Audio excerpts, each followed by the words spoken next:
(1인) 6억 성과급. 결과적으로는 삼성전자도 타격을 받고, 특히 이 반도체가 사이클이 있죠. 사이클이 있는데, 이제 10년짜리 10년 동안 뭐 성과급을 이렇게 뭐 성과급 비율도 다 정하고 다 했습니다. 10년에 걸친 구조적 비용 부담, 이것을 삼성전자가 감당을 해야 돼서 그러니까 재투자를 해야 되는데, 이게 10년을 딱 정해 버리니까는 나중에 한 5, 6년 후에라도 반도체가 밑으로 내려가면은, 사이클이 밑으로 내려가면은 큰 어려움을 겪게 되죠. 자, 그런 방향으로 합의를 했는데, 결국은 그 삼성 경영진이 어쩔 수 없이 물러났다고 저는 봅니다. 왜냐하면은, 중앙노동위원회에서 하지 못한 거를 고용노동부 장관, 민노총 출신 고용노동부 장관이 나서가지고 타결을 했죠. 그러면 그리고 이재명이 계속 그 메시지를 막 보냈습니다. 마치 이제 노조 탓을 하는 듯 하지만은 이 삼성 경영진에 압박을 준 거죠. 그래서 나온 그 결과이기 때문에 거기에 대한 지금 후폭풍이 상당합니다. 벌써부터. 다른 기업들에 막 번지고 있다는 것이죠. 성과급 제도화가. 그럼 이거 결국은 여러 가지 혼란이 벌어지면서 이재명 정권을 파산낼 수 있는, 자, 그 노란봉투법에 근거해서 지금 이런 일이 벌어지고 있기 때문에 노란봉투법을 주도한 이재명이 이 직격탄을 맞게 된다는 예상을 지금 할 수가 있습니다. 자, 조선비저 기사로 먼저 어떤 내용인지 먼저 한번 개괄적으로 살펴보겠습니다. 극적 타결 뒤에 남겨진 10년짜리 청구서, 삼성전자, 반도체, 노사 합의의 두 얼굴. 일단 한 얼굴은 생산 라인 셧다운 최악 시나리오는 막았다. 그래서 국제적으로도 많은 관심을 가지고 있었는데, 삼성전자 노사가 창사 이래 최대 규모의 총파업 얘기를 불과 1시간 반을 남기고 어제 한 10시 반 넘어서 극적으로 봉합을 했습니다. 여기도 봉합했다는 표현을 씁니다. 봉합한 건 언제든지 터질 수가 있죠. 반도체 생산 라인 가동 중단이라는 최악의 시나리오는 피했지만, 이번 합의가 삼성전자 사용자 측 입장에선 리스크를 완전히 해소했다고 보기엔 어렵다는 분석도 제기된다. 특히 사측은 10년에 걸친 구조적 비용 부담과 투자 경직성을 고스란히 지금 안아야 되는, 자, 그런 상황입니다. 뭐 협상 과정이 이제 복잡한데, 어쨌든 이 N% 성과급, 지금 삼성은 10몇 %인가요? 그 10.5%, 사업 성과의 10.5%를 10년 동안 지급을 하는 특별 경영 성과급, 이게 있고, 또 초과 이익 성과급, OPI라고 연봉 50% 상한, 이런 것들이 있는데, 어쨌든 이렇게 되면은 한 메모리 부분에서는 1인당 임직원들 평균 6억 원 정도를 이제 가져간다는 겁니다. 자, 그런데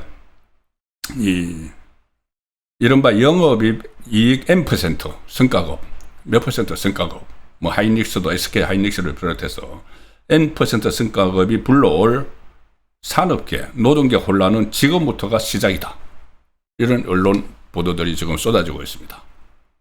뭐 삼성은 저것도 아주 완전히 타결된 건 아닙니다.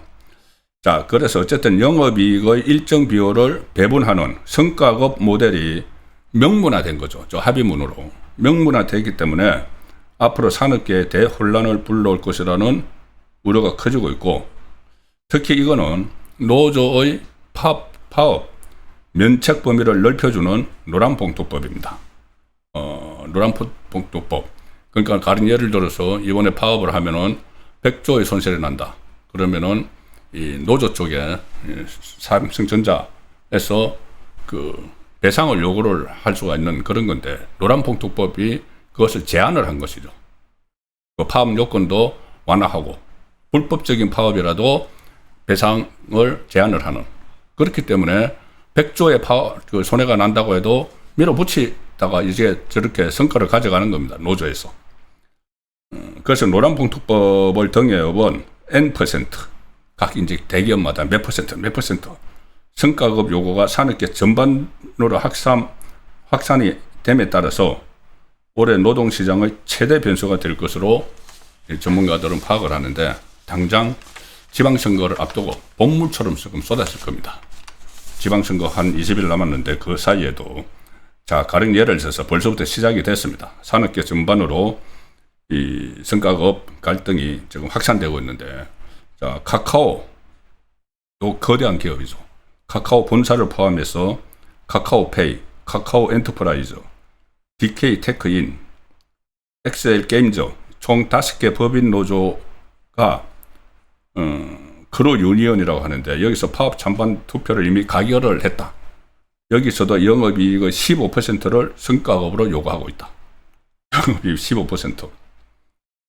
10% 이상 답니다. 이제 삼성이 10%를 넘겼기 때문에. 그러니까 제가 조금 전에 말씀드렸죠. 공무원 사회에서도 우리도 세금 걷는 거 10%, 국민들에게 세금 걷는 거 10% 우리에게 성과급으로 줘야 된다. 이런 말까지 나옵니다.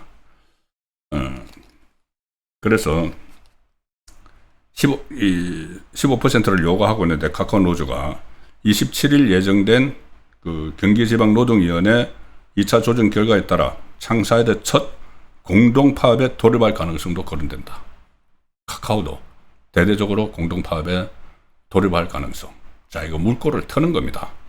이게 아주 그 집권 조정을 해서, 강제 조정을 해서 정부가 행사할 수 있는 그 권한 가지고 이게 노조의 요구를 최소화할 수 있도록 해야 되는데, 민노총이 되어 있기 때문에, 민노총에서 그걸 굉장히 반대를 하기 때문에, 이재명은 민노총의 눈치를 봐서 이런 식으로 민노총 위원장 출신의 노동부 장관을 투입을 해서, 저 중간에 있는 사람이 그 사람입니다. 민노총 출신 그 고용부 장관. 거기 투입을 해서 그 노조 쪽에 유리한 방향으로 지금 타결이 된 겁니다. 그러니까 다른 데서도 이거 하면 되는구나. 야, 파업한다고 하면 되는구나. 야, 파업하면은 100조 손해나면은 기업도 망하고 이 정부 세수도 줄어들고 뭐 국제 신인도도 낮아지고 어떡할래? 우리 요구한 대로 줘야 되지 않겠어? 좀 이렇게 지금 다른 데서도 가고 있는 겁니다. 그래서 국내 주요 대기업들도 이른바 이익분배 청구서로 불리는 고율의 성과급 요구에 다들 직면해 있다.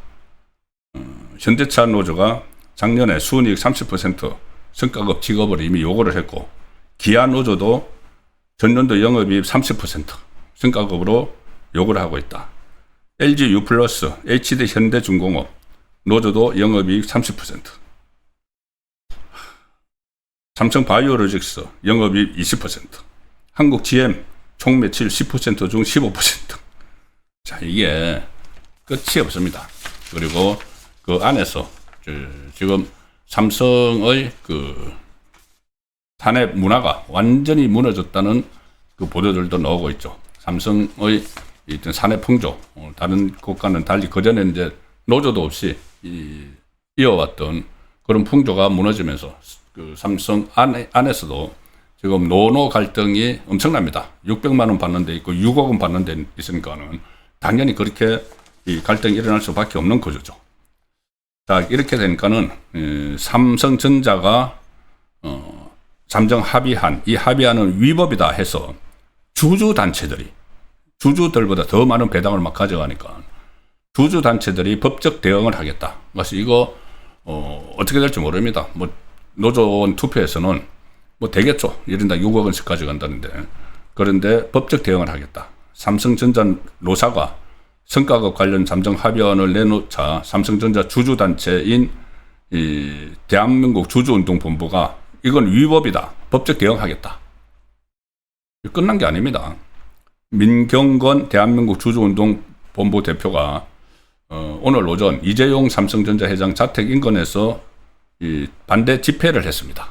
거기서 세전 영업이익의 12%를 할당하는 노사 합의는 위법이다. 주주총회 결의 절차를 거치지 않는 한 법률상 무효다.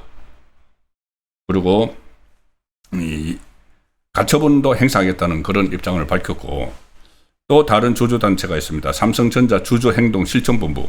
여기서도 반대 집회를 해서 연봉 3천만 원 이하 열악한 조건의 근로자들보다 이것이 과연 더 중요한 것인지 모르겠다. 그 하청업체들 1700개의 합청업체들 밑에 그 많은 이 직원들은 연봉 3천만 원도 빠듯할 겁니다. 그래서 긴급조정권을 발동을 해야 한다. 긴급조정권은 노동권 침해가 아니고 이 구국의 결단이다. 자, 그런데 긴급조정권을 발동할 요건이 되죠. 요건 중에서 국민 경제에 심대한 영향을 미치는. 자, 그렇게 요건이 되지만은 이게 결국 긴급조정권을 발동을 하면은 다시 노사가 뭐 협상을 해야 되지만 안 되면은 중앙노동위원회가 개입을 해서 그 직권으로 이거 조정을 하게 됩니다. 그러면은 지금같이 이런 결과는 안 나오죠. 그런데 그것을 발동을 하면은 긴급조정권을 발동을 하면은 민노총이 가만히 있지 않죠. 그래서 민노총의 눈치를 보느라고 그 발동을 못한 겁니다. 그 이재명 정권에서 뭐 겉으로는 노동권 보장 이렇게 하지만은 그 전에도 한 그 3번인가 이렇게 발동이 된 적이 있죠. 뭐 20년 전에 일이긴 하지만은 정말 국가 경제에 영향을 미치는 발동을 해야 되는데 이거는 그 민노총이 긴급조정권에 반대를 하는데 그 민노총 위원장 출신인 김용훈 노동부 장관이 저기 와서 이렇게 중재를 한다고 하면서 긴급조정권 발동을 안 하고 노조의 손을 들어주는 사실상 그런 사인을 지금 강조를 한 것이나 마찬가지죠. 중재를 했다고 하지만은. 아니, 정권이 지금 시퍼렇게 지금 여기저기 대기업에 대해서 막 칼을 겨누고 있는 이 상황에서 신세계에도 지금 그렇게 돼 있지 않습니까? 어쨌거나 그래서 칼을 겨누고 뭐 정권이 겨누고 있는 마당에 저 기업에서 저 눈치를 안 볼 수가 없죠. 근데 저거를 이 민주노총 출신 그 고용노동부 장관이 저렇게 개입을 해서 어쨌든 이런 거를 끌어냈기 때문에 그 주주단체들까지 반발을 하고 그보다 더 심각한 것은 말씀드린 대로 이제 이것이 시작이다. 각 기업에 번져나간다. 그러면 대혼란이 일어날 수가 있습니다. 일어나고 있습니다. 국민의힘이 오늘 그 논평을 계속 내서 이 합의는 임시 봉합한 거다. 이번 사태가 노란봉투법 강행 처리 이후 산업 현장에 번지는 성과급 갈등의 단면이다.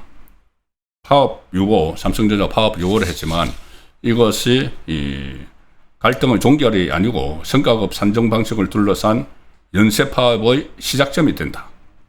절대 끝난 것이 아니다. 성과급을 둘러싼 기업들의 연쇄 파업 문제는 이제 막 시작됐을 뿐이다. 이재명 정권이 일방적으로 밀어붙인 노란봉투법의 나비 효과가 본격화됐다. 자, 그래서 이 부분도 이제 공직선거운동에 돌입한 지방선거의 핵심 변수로 자리 잡을 걸로 예상이 됩니다.